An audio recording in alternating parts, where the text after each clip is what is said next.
for your comprehensive speech on the state of the Indian Army, the role that it plays. We all as Indian citizens owe all the gratitude that we can to our armed services for what you do for us, for the security that you provide.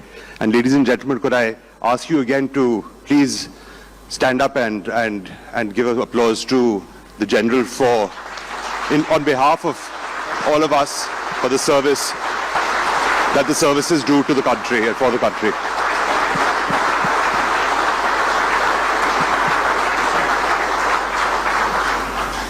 Thank you very much. General, you talked about the cross-domain linkages and leadership and how the different services have a different orientation towards the capabilities, technology, platforms, HR. But in the recent past several years, where we've seen different facets of war happening globally, how have you, from the armed services perspective and from the Army's perspective, viewed the changing benchmarks of what are the capabilities that are required? You talked about the changing benchmarks on technology, how 100 kilometers, the requirement may change to 300 kilometers. But in the capabilities that may be required by personnel, those would also be changing continuously. And you talked about agility. So if I could ask you, sir, if you could just delve a little bit more into how that change has happened and how we as industry can learn more from it, from the management style and the leadership that you have shown. So what I take it that you're talking about, what are the changes which we are seeing in the present circumstances? If we need to look into that when Russia went in for war, we always thought that this war will last only for 10 days. Iran-Iraq war, when we saw it was there for approximately 10 years. But when it came to the Op Sindoor, we were not sure for how many days it will remain. And most of us were saying, why it's finished in a 4-day test match. So what it means, war is always unpredictable. We are not sure what kind of a psychological impact a particular issue would make. So I will put it, as far as we are concerned, we look at 3 aspects, that is force visualization, force protection, and the third one is force application. So we see that the force visualization which was done in the Russia-Ukraine war was maybe there was a miscalculation. What is important in this, that we need to understand that what is the technology which is there on the other side to sustain the war for a longer period. What it means that we should be able to make sure that we have enough to last for a longer war.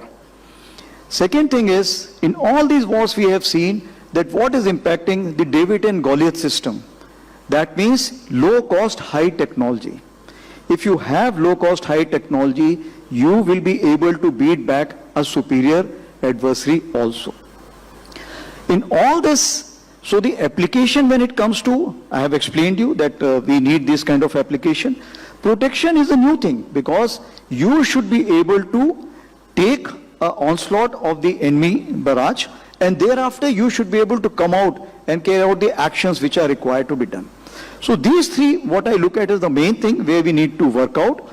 Now all this is only feasible because you'll find all these 3 can only be connected by the communication and cyber. These 2 things is something which play a constant role in the complete thing. Thank you very much. So you talked about low cost, high technology and the need for the Indian industrial ecosystem to help develop technologies which may be dual use for use, but not only in civilian matters, but also for the armed forces. But there is a winner-take-all mentality in terms of how procurement is done. How would that risk, and I understand that there's certain risk capital that the government and the armed forces are willing to put out to help incubate technologies, but how do you view that and how would you encourage industry here to help participate in this ecosystem to help build our capabilities and infrastructure that may be required to create multiple different options for you? So firstly, let me add, it's not winner, it winners. There are S. And how we have gone about it, that we have these startups, which we approach in a different manner. We have the MSMEs, which have got a guaranteed kind of orders, and we have rules and regulations about it. Then we have a big time players. So everywhere we make sure that minimum at least 3 agencies should be there or 3 suppliers should be there. Now what happens? When it is, orders are given, we know since the industrial capability to produce is limited in the time frame what we require, we always split it between L1 and L2. But we also make sure that the military stamp of approval is given from L1 to L5, or whosoever passes the test of the quality assurance. So it means in the market we have given the stamp of approval for those 5 players. And since 2 are only supplying to the army, others are there to supply to the state, to the government agencies, to the paramilitary forces, for export to the neighboring states, and also carry out research and development to provide a better product for the next time. So nobody is a winner in this. The person who's got a contract this time may not get it next time, because by the time the R&D on the other side has become better. So what happens? He is lost only on the cost. So if I can just assure you that as far as the big time players are concerned, it's not a one-time thing. They have to establish a big research and development, they have a production capacity, and they should have kind of a ability to draw the expertise from all over to make sure that they have the quality what is required. Thank you very much, General. The recent changes in defense procurement have led to a great degree of visibility, much more than what was there in the past in terms of what industry may need to put up in order to be able to cater to the requirements of the armed forces and the government. Equally, research and development, so to reach the pinnacle of high technology, research and development has to keep pace. And the articulation of the requirements that we need from research and development is equally important as well. You talked about cyber, you talked about quantum, you talked about AI. But there will be also fundamental research into infrared and to spectrums of physics which are required to be able to take forward certain platforms. How is that government, armed forces to industry, so to academia, articulation of requirement happening, sir? If you could explain a little bit more about that and your views. Because we see industry collaborating quite well with government, and I think there's a lot of enthusiasm in participating in tenders. But how is our academic institutions keeping pace with that? So coming on to the academic institutions, the biggest advantage what we have, that they being the government establishments, it becomes easier for us to collaborate with them. So whatever the funds which we have, we don't have to go through, okay, out of this 3, please tell us who is going to give us the best result. So what happens, there is no gem we have to go through.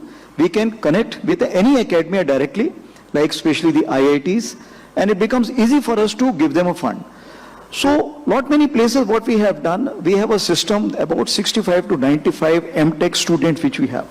These students, every year we send to this academia. We give them a problem statement and send out to this environment.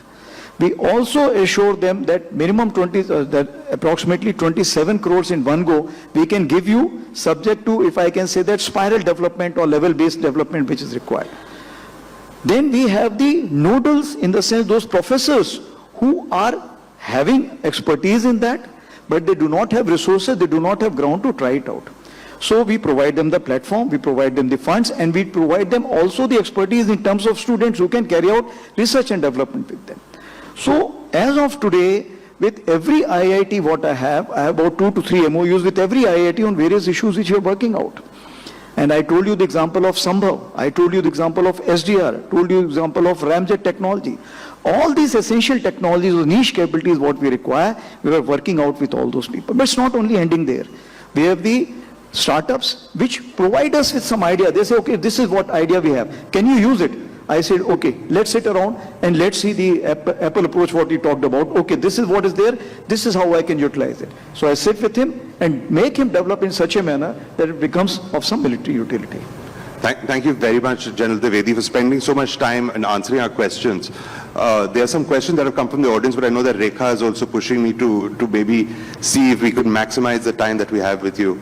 There was a question that came from the audience on geopolitics, and I don't know if you want to take that, given the situation that is so volatile in this current environment.